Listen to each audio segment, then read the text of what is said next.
Welcome to Samba Samba. Enjoy the video. You begin by stopping more water from flowing, turn off the sink valves and bail out standing water so you can see the stopper. Once done, protect yourself. Gloves and eye protection prevent contact with grease and bacteria. Make sure to place a towel and a bucket beneath the P-trap because you'll be opening it. Now reach for a plunger and a wrench. These first actions expose the clog and let you start mechanical removal with minimal mess. You loosen the slip nuts on the tailpiece and P-trap to remove trapped debris.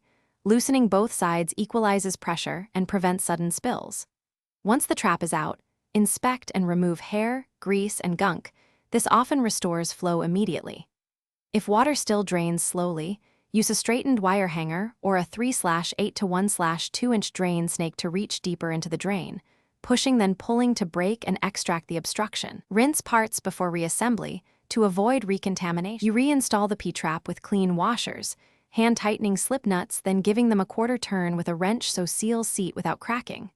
Once assembled, run hot water for several minutes to flush residual grease and check each joint for leaks. If you see drips, tighten gradually until sealed. If the drain still backs up, try an enzyme drain cleaner overnight to dissolve organic buildup. And if that fails, call a professional. Don't force plumbing. Thanks for watching. Consider subscribing if we helped you.